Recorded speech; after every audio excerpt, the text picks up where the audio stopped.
ఇదిగోండి తాలింపు వేసాను, ఆవాలు జీలకర్ర, తర్వాత ఉల్లిపాయలు పచ్చిమిరపకాయలు కరివేపాకు వేసాను. కూర చేసి చెప్పలేదు కదా.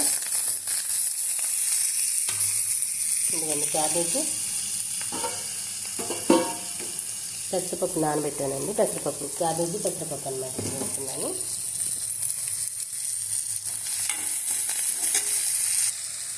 ఉల్లిపాయ చూడండి ఈ మాత్రం ఎర్రగా వేగితే చాలు.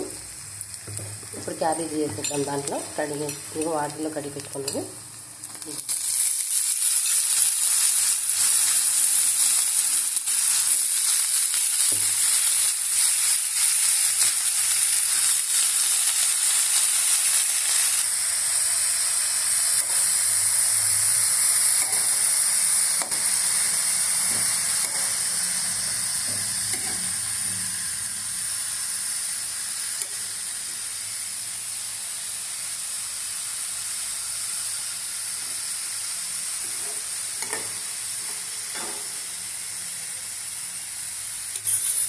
కొంచెం మూత పెట్టి కొంచెం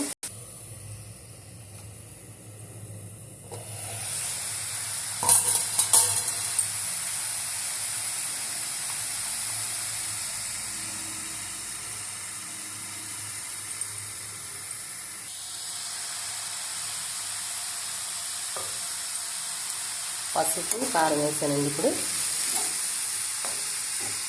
కొంచెం కారం కట్టేసి చూసారా వాటర్ వస్తుంది ఇందులోనే, అలా ఉడుకుతుంది వాటర్ తోటి. ఇప్పుడు దీంట్లో మనం పెసరపప్పు వేసేద్దాం. కడిగి పక్కన పెట్టుకుని పెసరపప్పు నానబెట్టుకోవాలండి. పెసరపప్పు అంటే నానబెట్టి అప్పుడు వేసుకోవాలి.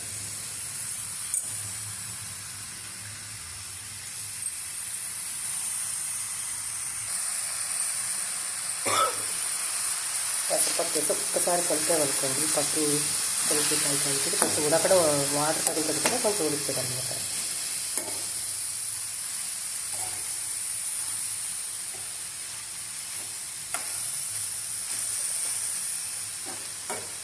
పెసరపప్పు కొంచెం ఉడికిన తర్వాత అప్పుడు సాల్ట్ వేద్దాం. అందాక ఒకసారి మూత వేద్దాం. మీరు ఒక్కసారి మూత తీసి చూద్దాం ఎలా ఉందో.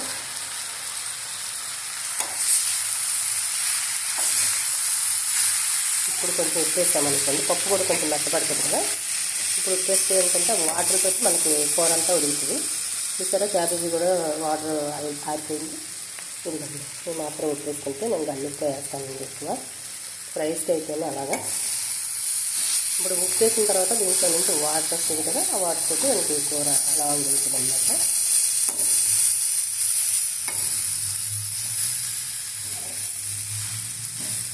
మీ క్యాబేజీ ఉడుకుతుందో లేదో అని చిన్న డౌట్ ఏమన్నా ఉందనుకోండి, ఒక్కసారి ఆవిరి మీద ఉడికించుకోండి. ఉడికించి అప్పుడు చేసుకోండి.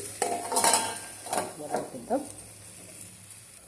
ఇప్పుడు ఒకసారి మూత తీసి చూద్దాం ఎలా ఉందో.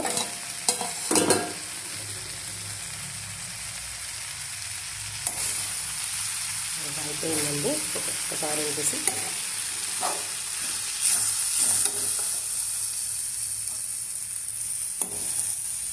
పొడి పొడిగా ఉంది. ఇంకా కొంచెం వాటర్ ఉంది, అది అయిపోతే అయిపోతుంది.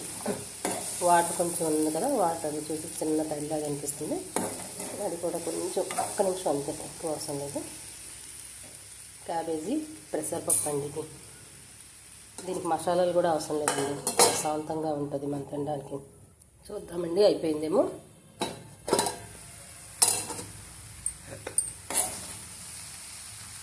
అయిందండి. చెప్పడం మర్చిపోయానండి, కూర మాత్రం సిమ్లోనే వండుకోవాలండి.